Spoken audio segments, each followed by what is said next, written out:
Le crime contre l'humanité, 1942-1944. Oui, jackpot.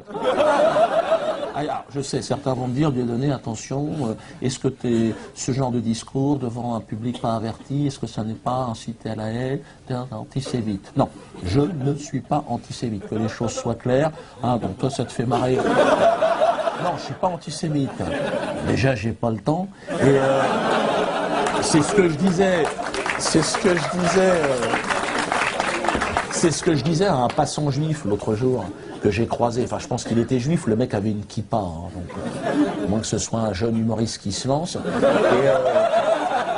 Et le mec m'a capté immédiatement. Il m'a vu, tu sais. Il est en liberté, qu'est-ce qui se passe? Alors moi, c'est vrai, comme je suis un peu taquin, tu sais.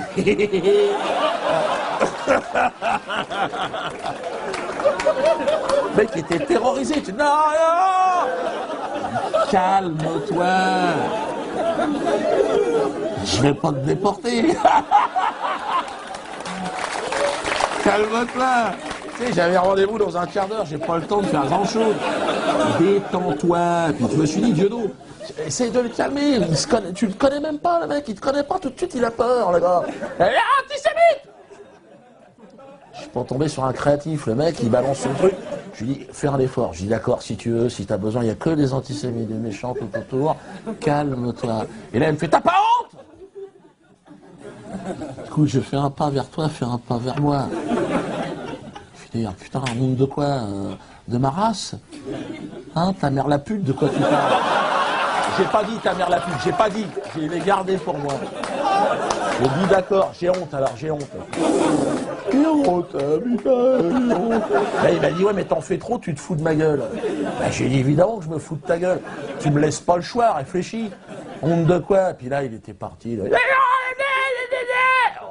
Alors, perdu pour perdu, je me suis dit, je vais le pousser dans ses retranchements. Bah, je suis taquin, le mec, il veut jouer au con, il est quand même tombé sur une 5e dan. Agimé. Alors, mais j'y vais en souplesse, hein, bon, je t'emmerde, faut quand même que tu saches. Et bon, mais toi, je le mets à feu doux, le mec. Hein. Bon, dès que j'arrive à ébullition, automatiquement, je mets les pattes. Donc, alors je le laisse partir, tu sais, il commence à sortir, bon, les fondamentaux, hein. Ouais, non, ma grand-mère, tu sais, sa grand-mère dans les camps de concentration, tu sais, en pyjama avec les numéros sur les poignets. Donc là, je me dis, c'est le moment de porter les stockades. Tu te décales, tu piques, tu comprends? Le mec, et je lui dis, il faut que je te dise, ta grand-mère, j'en ai rien à foutre, on va commencer.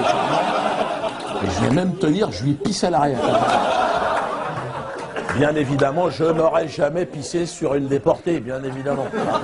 J'étais pas né. Et donc... Mais je lui dis, qu'est-ce que tu m'emmerdes avec ta grand-mère? Est-ce que je te fais chier avec ma grand-mère, qui est morte grillée sous le napalm de l'armée française au moment de l'occupation du Cameroun? Et là, le mec, il me fait, quoi? Je te parle de ma grand-mère? Tu me sors le livre de la jungle?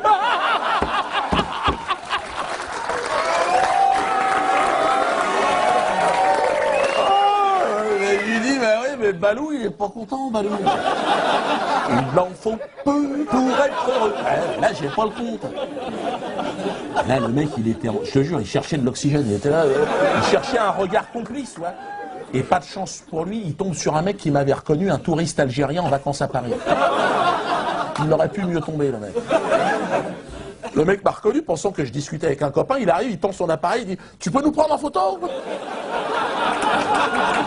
L'autre, jamais, les antisémites. Bon, là, on était partis, on jouait en double.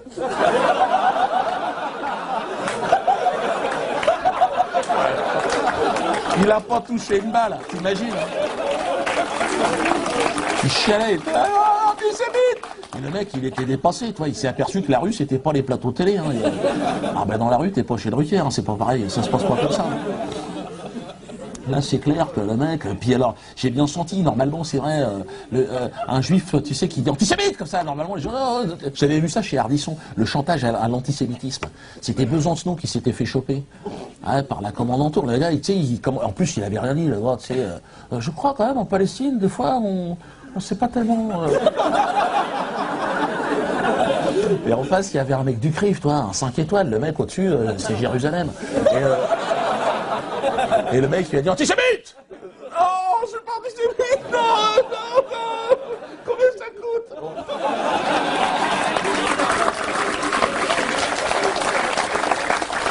Et le deuxième effet qui se coule, le mec, j'ai bien vu, c'est le nègre qui baisse pas le regard. Ça, il n'était pas habitué, le mec. Hein. Ouais. Le délit de regard, l'apartheid en Afrique du Sud, c'était pareil. Ah, c'est comme en Israël maintenant, hein. C'est l'apartheid, c'est-à-dire le délit de regard, t'as pas le droit. Le noir qui était pris comme ça, qui était flashé, oh, retrait de permis, fini. Et le mec, toi, ce qui est fou, c'est que pour lui, il s'est barré, je suis un antisémite, alors que c'est lui qui vient m'emmerder. Alors, est-ce que se défendre lorsque vous êtes agressé par un juif, est-ce que c'est un acte antisémite? Ouais, c'est ça. Est-ce que c'est, tu sais, dans les actes, ils référencent et à la fin, tu vois, on paye dans les impôts. Est-ce que c'est ça que... C'est une question que j'ai posée d'ailleurs à Khaled Meshal, patron du Hamas. Je l'ai rencontré. C'est vrai que j'ai rencontré tout le monde. Et c'est vrai que lui, il a été expulsé de chez lui par des juifs, donc le chantage à l'antisémitisme, c'est vrai qu'il n'est pas... non. J'ai parlé, j'ai dit, mais quand on me dit t'es antisémite...